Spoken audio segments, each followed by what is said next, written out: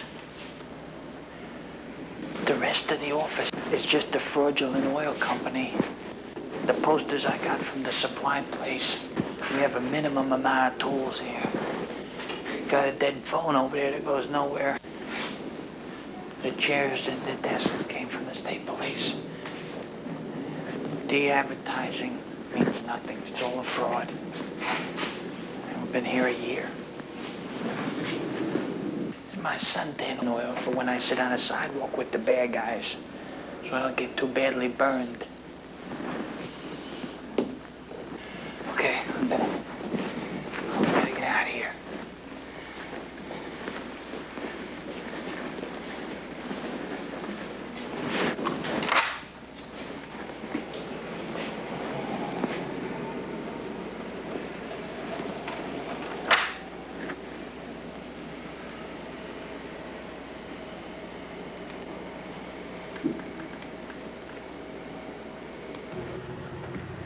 The wiretaps paid off in a lot of ways. They revealed to the state police that there were a lot of gambling records stored at the Finish Line pizzeria, run by Pee-wee. He made the statement into the bug that he has 100 workers in this gambling operation. Now the state police are going to try and take down the Finish Line pizzeria in a preliminary raid to get these gambling records. All right there is Michael Del Gercio with the gray collared shirt on. Now, Michael Del Gercio is a made guy in a Genovese family, very clever individual. His last arrest was in 1967, has managed to evade the police since those years. All right, now that Oldsmobile right there, straight ahead, facing us, is Howie Butts. He's a state police officer. He is the guy that's going to call the shots when they go in, when he sees all four people with arrest warrants. Big John, Michael Del Gercio, Tommy D. Phillips, and Phil Denoya. There comes Phil Denoya right there in that Tornado. That's his mother's car. He is also one of the people we have an arrest warrant for. And he's the guy with the gambling records for this whole operation. Now there's his Continental that he's walking up to too, right there. He's the #1 guy right under Tommy D. Phillips, Pee-wee. Here comes Big John. He's the enforcer for the group. That's about the equivalent of his day's work besides roughing up people as a gopher. That's his IQ. Big John also serves as a part-time short order cook besides being a leg breaker. Here he comes back again with the papers for Pee-wee and probably a loaf of bread. And then this guy will go around and make their rounds later on, pick up all the gambling slips and pick up the loan shark money for Pee-wee. Here comes Howie Butts again. Here he is. That's Michael Del Gercio's Cadillac. And here's a Newark marked radio car. I'm going to issue Michael Del Gercio's car a summons. That uniformed police officer has no idea that there's going to be a raid taking place. He's just there to enforce the parking regulations for the street sweeper.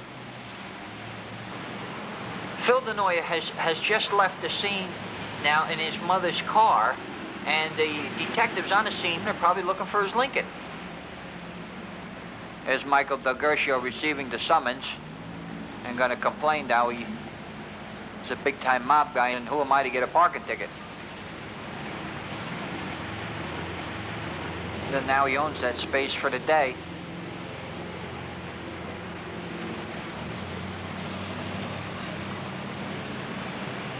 There's Howie Butts again, right there.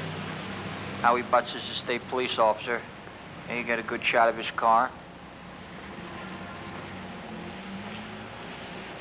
There's Tommy D. Phillips with the sunglasses on. He's the big boss of this group.